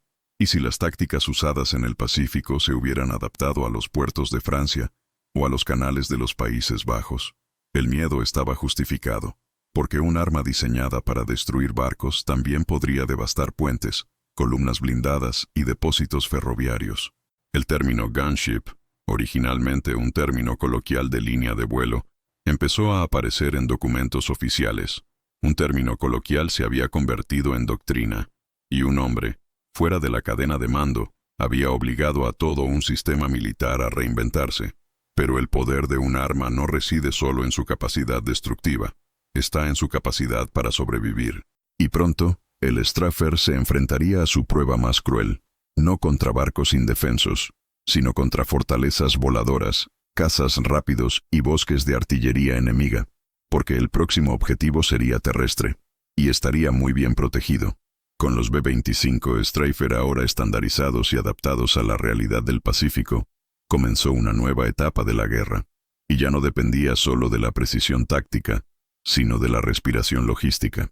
La línea del frente avanzaba, y con ella, las distancias entre objetivos y bases se convertían en un desafío operativo. Pero mientras Japón se veía cada vez más limitado en suministros y alcance, Estados Unidos trataba cada obstáculo como una oportunidad para adaptarse. Paul Papillon, una vez más, fue el eje de esta recuperación, señalando que las misiones a Wewak y Rabaul requerían mayor autonomía de la prevista. Propuso una modificación que pocos se atreverían a aprobar: instalar depósitos de combustible improvisados en la bodega de bombas. Oficialmente, esto era una locura, sacrificar potencia de fuego por autonomía. Pero Gunn no trabajaba con las regulaciones, trabajaba con la realidad, y la realidad era clara. Si el avión no alcanzaba el objetivo, nada más importaba. El resultado fue un monstruo híbrido. Los B-25, con tanques auxiliares, volaron más lejos de lo previsto. Atacaron aeródromos enteros con precisión, e incluso regresaron con autonomía para aterrizar en campos secundarios. La solución alternativa se ha convertido en una estrategia. En Wewak, destruyeron 175 aviones japoneses en tierra en menos de 30 minutos. En Rabaul, barrieron depósitos logísticos, hangares y torres de control, antes de que los defensores entendieran siquiera lo que estaba ocurriendo. La doctrina aérea japonesa, basada en la defensa escalonada y el control de islas estratégicas, colapsó, mientras Japón intentaba redistribuir sus reservas por rutas cada vez más inseguras. Estados Unidos operaba como una red interconectada de producción y entrega. Cada pieza de repuesto, cada litro de combustible y cada cartucho de munición era monitorizado por sistemas logísticos que trabajaban con la precisión de un reloj industrial. Un B-25 dañado podía aterrizar en Guadalcanal, ser reparado con piezas del California y despegar al día siguiente para atacar de nuevo. Esta elasticidad logística era invisible para quienes solo veían los aviones en el aire, pero era lo que sostenía la superioridad aérea. El impacto fue devastador. Aeródromos enteros se volvieron inútiles tras un solo ataque. Radares, sistemas de comunicación, depósitos de repuestos, todo se convirtió en un objetivo prioritario para los Stryfer. Y como volaban bajos, rápidos y sincronizados, sus ataques casi siempre llegaban antes de la evacuación. Japón, que carecía de la capacidad industrial para reemplazar sus bases avanzadas, vio cómo su imperio aéreo se reducía semana tras semana. Se volvió inevitable una comparación. Mientras que a Japón le llevó meses enviar motores de repuesto a las islas, repostó toda una flota en días. Mientras los japoneses improvisaban la defensa con madera y arena, los estadounidenses cargaban munición incendiaria con entregas aéreas programadas. Era una guerra de tiempos. Y Japón iba rezagado. Los Stryfers, antes vistos solo como destructores de barcos, se habían convertido en una nueva clase de arma, multiplicadores logísticos. Su presencia significaba que ninguna base avanzada japonesa estaba segura, que ningún tren costero duraría más de unos minutos. Y sobre todo, que Estados Unidos podía dictar el ritmo de la guerra. En los informes de campo, las cifras hablaban por sí solas. Entre octubre de 1943 y abril de 1944, más de 70 aeródromos enemigos fueron neutralizados por los Streifer. Más de 500 barcos más pequeños, barcazas, transportes costeros y buques de apoyo fueron destruidos en misiones bajas. Y paralelamente, los B-25 modificados permitieron a los estadounidenses crear bases de salto que acercaron a las tropas a Filipinas. Con un alcance y autonomía logística ampliados, los Streifer prepararon el terreno para una de las mayores operaciones de la guerra en el Pacífico, la reconquista de Filipinas.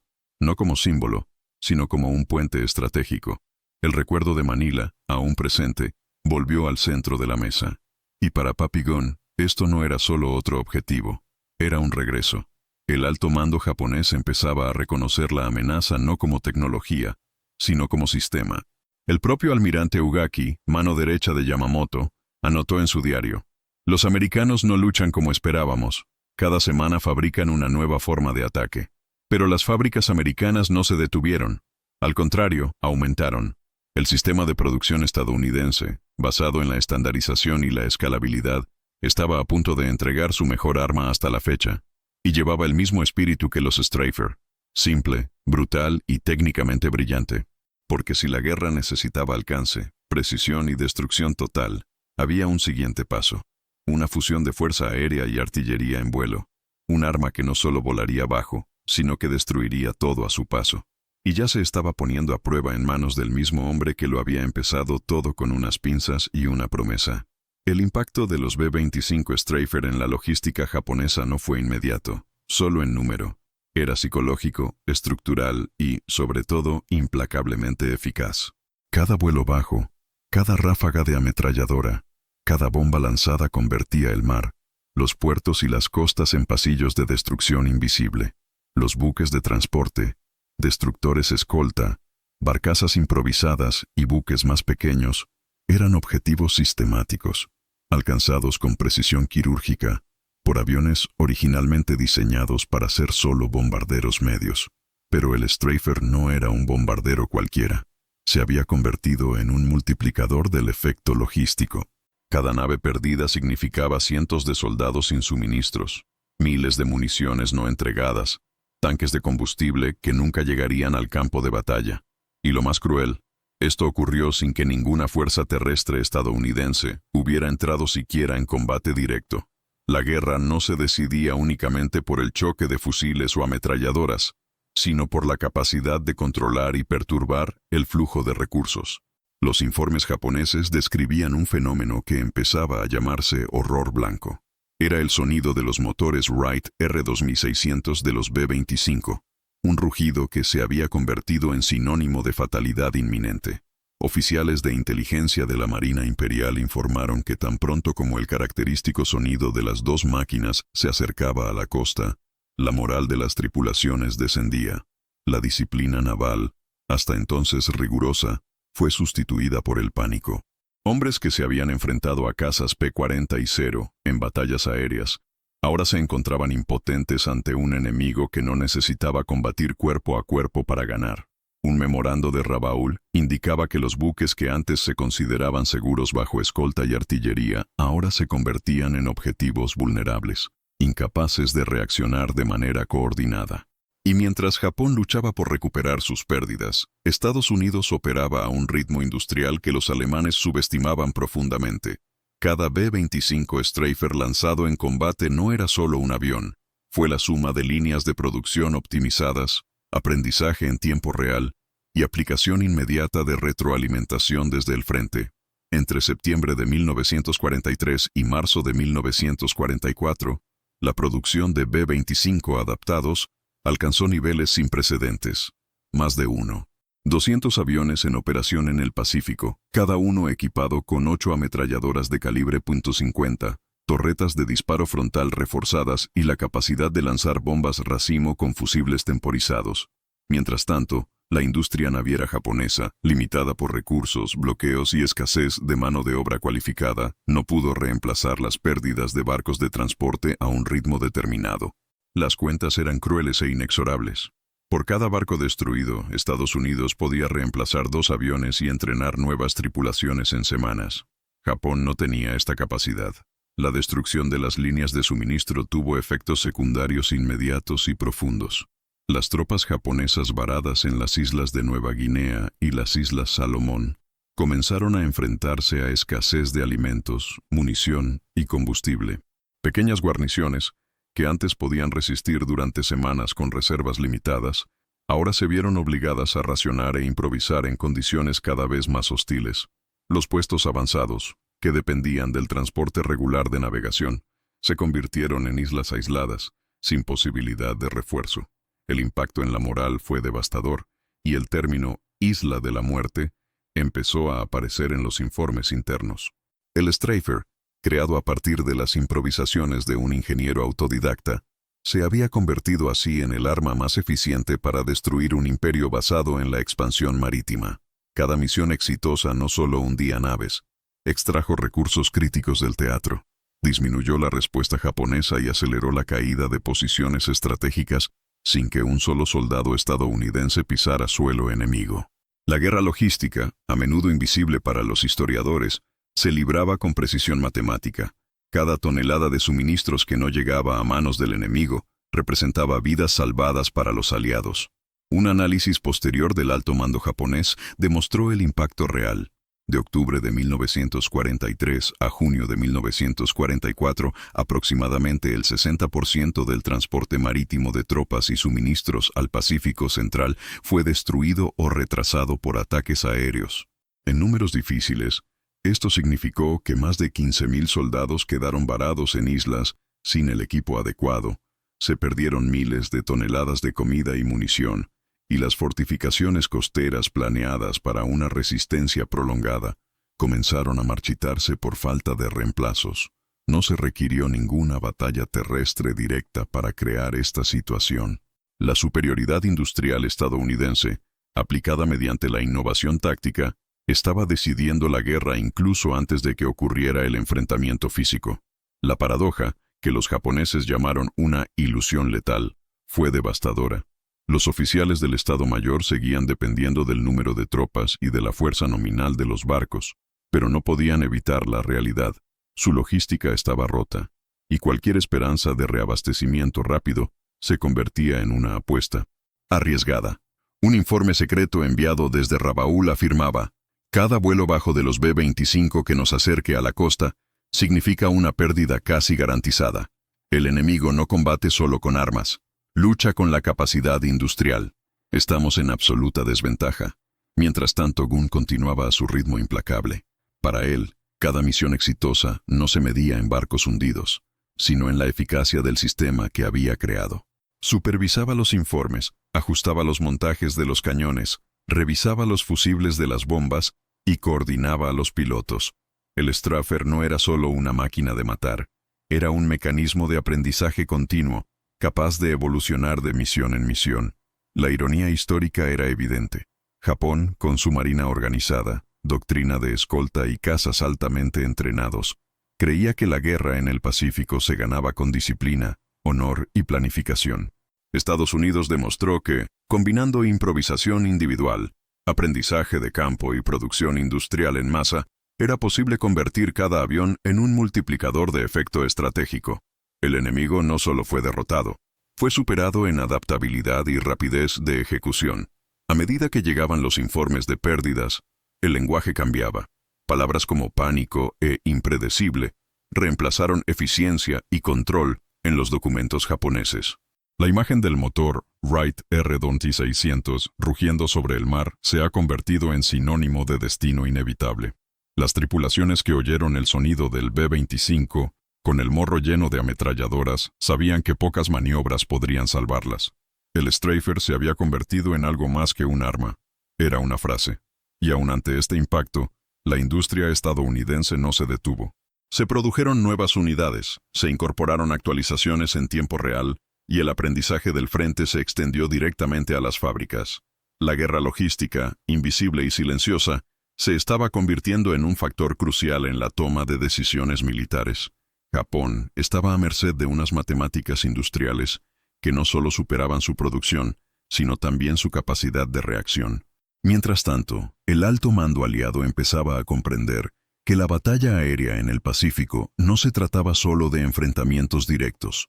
Se trataba de controlar el flujo de recursos, impedir refuerzos y aislar enemigos en islas que rápidamente se volvieron insostenibles. Cada B-25 lanzado con éxito representaba toda una red de suministros que Japón no podía reemplazar. Cada misión exitosa se convertía en una operación estratégica de destrucción logística. Y, en el horizonte, la siguiente fase ya estaba tomando forma. Los strafers, que ya dominaban los mares y las costas, serían ahora puestos a prueba contra objetivos aún más desafiantes. Fortalezas japonesas en islas centrales, bases aéreas fuertemente defendidas y líneas de suministro interiores, aún intactas. El objetivo ya no era solo hundir barcos o destruir depósitos, sino romper la capacidad japonesa para sostener una guerra prolongada. Y para Gun, la siguiente misión ya requería nuevos inventos, nuevas adaptaciones y aún mayor precisión.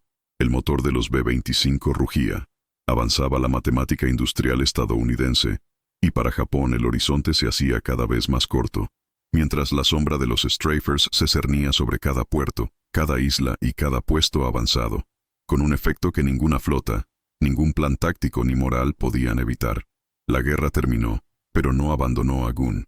Al regresar a Filipinas en 1946, lo que encontró no solo fue un país devastado, sino también una época que parecía haberse detenido en ruinas. Manila, antes vibrante, era ahora una ciudad de muros agrietados y recuerdos en ruinas. Aún así, aceptó la invitación para reconstruir lo imposible, reorganizar la aviación civil local. Philippine Airlines, recién creada, necesitaba todo: aviones, hangares, rutas, piezas. Gun llegó como director técnico. Era el tipo de desafío que conocía: falta de recursos, urgencia, improvisación. Pero esta vez no había enemigos en el radar, solo el intento de volver a ser civil. Con cada avión reensamblado, cada motor calibrado, intentó redescubrir al hombre detrás del soldado. Pero la guerra seguía ahí, en las articulaciones que nunca sanaron de las caídas en el campo, en noches sin dormir, donde el sonido de ametralladoras resonaba en pesadillas silenciosas. En las preguntas que sus hijos, ahora adolescentes, le hacían sobre lo que había hecho, y en el silencio que ofrecía como respuesta. En Estados Unidos, los años 50 se presentaron como un nuevo comienzo. Suburbios, frigoríficos, prosperidad. Pero entre los veteranos, otra realidad se impuso: insomnio, alcoholismo, divorcios, crisis nerviosas. El nombre aún no existía, pero el trauma ya tenía rostro. El triunfo militar de Estados Unidos fue evidente, pero lo que había costado seguía oculto en los garajes, en los desvans, en las tranquilas oficinas de posguerra. Paul Gun, que ayudó a redefinir la aviación de ataque, nunca recibió condecoraciones públicas. Su nombre era conocido entre técnicos y pilotos, pero olvidado en los pasillos de Washington. Su arma había ganado la guerra, pero él mismo había sido derrotado en otro campamento. En una carta escrita en 1954 a un antiguo copiloto, Gun resumió su dilema: lo más difícil que hice fue no volar contra los japoneses. Fue aceptar que, incluso después de ganar, seguía sintiéndome en guerra. Esta frase, rescatada décadas después, se convirtió en el epígrafe de un estudio psicológico de inventores militares que nunca volvieron a ser lo que eran antes. La tecnología que desarrolló salvó vidas aliadas, pero también mató a miles. Cada bomba de 500 libras lanzada por un B-25 modificado era, en parte, su responsabilidad. Cada barco hundido, cada combustible quemado en llamas bajo el Pacífico, tenía algo de su propia característica, y, sin embargo, volvía cada día al taller de la aerolínea para supervisar motores civiles que transportaban a estudiantes y madres. Fue su intento de redención, transformar la máquina de guerra en un puente de reconexión. Esta ambigüedad moral, entre ingeniero y verdugo, define el periodo de posguerra de Gun. Sus hijos se dieron cuenta. Hubo momentos en los que cruzó la mirada al ver despegar un avión comercial, como si viera algo allí que nadie más veía. Un eco, una sombra, un recuerdo que el tiempo no borró. En 1957, tras complicaciones quirúrgicas relacionadas con viejas heridas, Paul Irving Gunn falleció, calladamente. No hay medallas. Pero entre los ingenieros de North American y los pilotos que sobrevivieron gracias a sus aviones, la noticia se difundió con respeto silencioso. El hombre que había desobedecido órdenes, cortado fuselajes con herramientas de campaña y creado el concepto de ataque a baja altitud, ahora descansaba. Pero la guerra que vivió no terminó con él, porque a medida que Estados Unidos se acercaba a la Guerra Fría, los conceptos que Gunn había creado se transformaron de nuevo. Helicópteros armados, cazas polivalentes, drones de ataque, todos herederos lejanos de la idea original de un avión que despeja su propio camino. Y en las academias militares, los manuales ahora enseñaban con orgullo lo que antes se consideraba ilegal. El nombre de Gunn, durante mucho tiempo omitido, comenzó a reaparecer en notas al pie y artículos técnicos. Y cada nuevo piloto entrenado en ataques de precisión era, sin saberlo, alumno de un entrenador de Alabama que algún día solo quería traer de vuelta a su familia. ¿Pero ha aprendido el mundo de esto? ¿Reevaluaría el sistema el genio que nace fuera de las oficinas? ¿O estaría la historia condenada a repetir su arrogancia doctrinal en la próxima guerra? La respuesta puede estar en el lugar más improbable, porque a pesar de todo lo que hizo, Gunn nunca consideró su trabajo terminado. Faltaba algo, un componente que ningún avión llevaba, un recuerdo que nunca vio regresar, y de eso hablaremos exactamente ahora. El legado de Paul Irving Papi Gunn no ha sido fundido en bronce ni celebrado en desfiles. Se atornillaba, soldaba y probaba al aire libre, en talleres improvisados y de campo. Décadas después del final de la guerra, cuando los estrategas intentaron entender qué había cambiado realmente el curso de la historia, el nombre de Gunn regresó, no en himnos patrióticos, sino en manuales técnicos y doctrinas de ataque. La Fuerza Aérea DEEU ha incorporado formalmente el concepto de supresión por fuego como pilar de las operaciones aéreas. Además, la ingeniería de necesidad, que empleaba para sobrevivir, se convirtió en un tema de estudio en academias de West Point y de la USAF, así como en cursos de desarrollo doctrinal de la OTAN. El Strafer, que antes era una jerga de piloto para una solución alternativa, se convirtió en una categoría formal de ataque.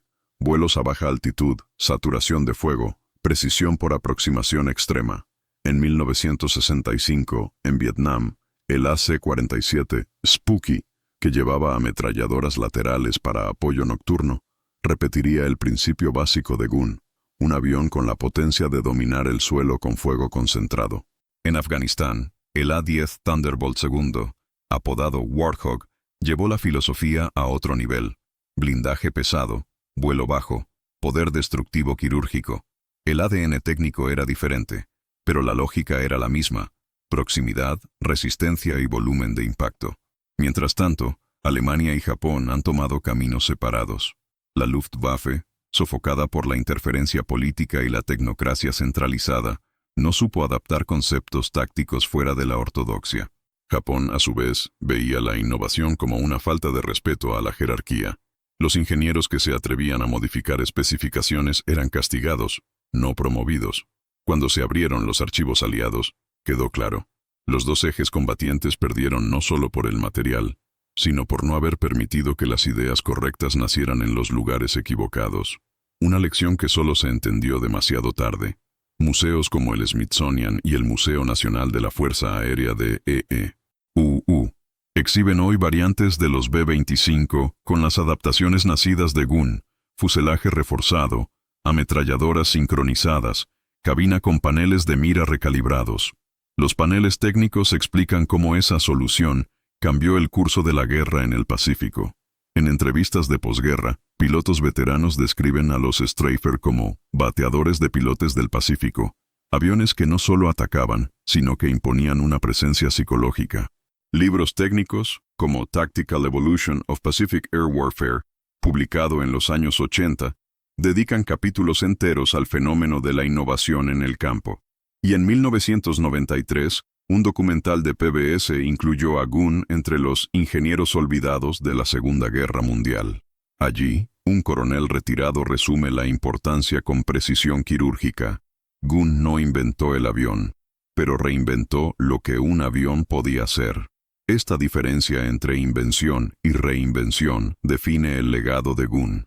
No creó un motor nuevo, no diseñó un nuevo proyecto, miró lo que ya existía y se atrevió a preguntar si eso era suficiente. Cuando la respuesta fue no, la cambió, cortar, probado, y lo hizo. Este espíritu es ahora la base de la doctrina estadounidense de la guerra asimétrica. Las unidades especiales, como los Navy SEALs y los operadores de la USAF, están entrenadas para adaptar equipos en el campo, bajo presión. La flexibilidad logística ahora se considera una fortaleza, no una debilidad. Y parte de esta filosofía nació cuando un técnico, en un taller sofocante, decidió ignorar el manual. Pero la historia no termina con los manuales, porque incluso con toda la reverencia tardía, con toda la incorporación institucional, aún quedaba algo que debía ser revelado. Una estadística, oculta durante años, que mostraba cómo el esfuerzo de Gunn no solo cambió el curso de la guerra, sino que aceleró su fin a una escala que pocos imaginaban. Esta estadística, registrada en los archivos de Tokio, se encontró décadas después, y esto da respuesta a una pregunta incómoda. ¿Cuánto habría durado la guerra si ese avión no hubiera volado? La guerra ha enseñado muchas lecciones, pero pocas tan duras como esta. El acero se dobla y quema combustible, pero son los seres humanos, con sus miedos, fracasos y fe, quienes definen la dirección final de la historia. Paul Irving Papi, Gunn no fue un general, estratega ni héroe de propaganda. Era un hombre corriente, forjado en la pérdida, moldeado por el silencio de la ausencia y guiado por una esperanza desesperada. Y eso era lo que le hacía peligroso. Mientras los altos mandos discutían los protocolos y los planificadores calculaban las proporciones de eficiencia, Gunn simplemente actuaba. Su motivación era íntima, dolorosa, intransferible. Cada cerrojo ajustado, cada ametralladora instalada, cada cálculo empírico del retroceso o dispersión del fuego, estaba impulsado por algo que ninguna doctrina podría haber previsto: el instinto de proteger. Esta historia muestra que no solo las fábricas ganaron la guerra. Eran hombres con las manos sucias de grasa, que se atrevían a pensar fuera de la cadena, incluso cuando la cadena decía que no había otra opción. El poder industrial de Estados Unidos era efectivamente colosal, pero solo se volvió letal cuando encontró individuos dispuestos a romper sus propias limitaciones. La superioridad estadounidense no era solo material, era adaptativa. Mientras la maquinaria japonesa se apoyaba en el honor y la jerarquía, y la doctrina alemana se ahogaba en una perfección inquebrantable, los estadounidenses ganaban con improvisación, urgencia y la libertad de errar hasta acertar.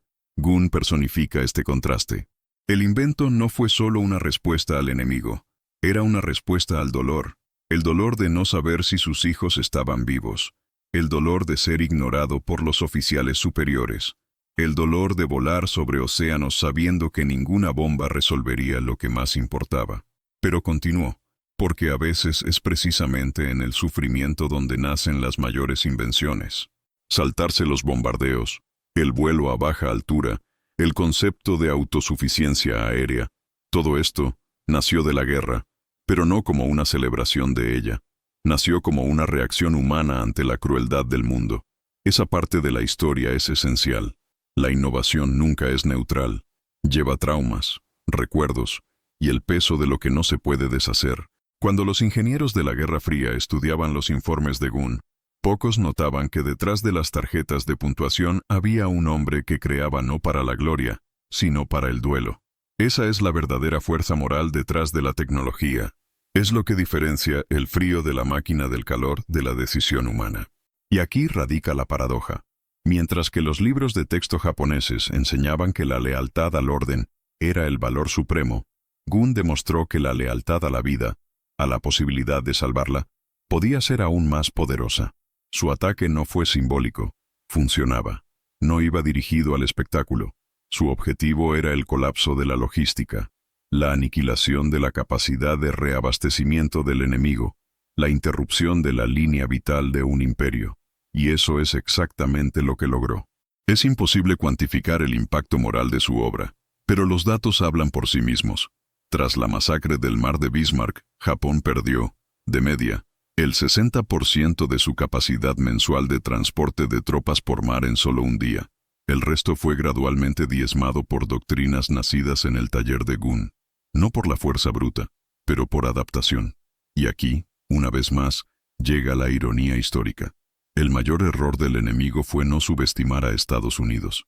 Era subestimar el dolor silencioso de un entrenador solitario, que veía la improvisación como su última forma de resistencia. Ese es el verdadero significado humano de esta guerra. La línea entre el caos y la invención es más delgada de lo que parece. Y a menudo, quien lo cruza no es el genio ni el héroe, es el padre, el mecánico, el hombre común que se niega a aceptar el final como inevitable. Y esta negativa lo cambia todo. Pero, ¿y si esta historia, por extraordinaria que sea, no es un caso aislado? ¿Y si hay docenas de guerras ganadas, no en los campos de batalla, pero en los talleres donde lo imposible empezó a tomar forma? El colapso de la doctrina japonesa, y por extensión el desmantelamiento del modelo alemán de guerra, no se debió solo a la fuerza bruta o a campañas memorables en tierra.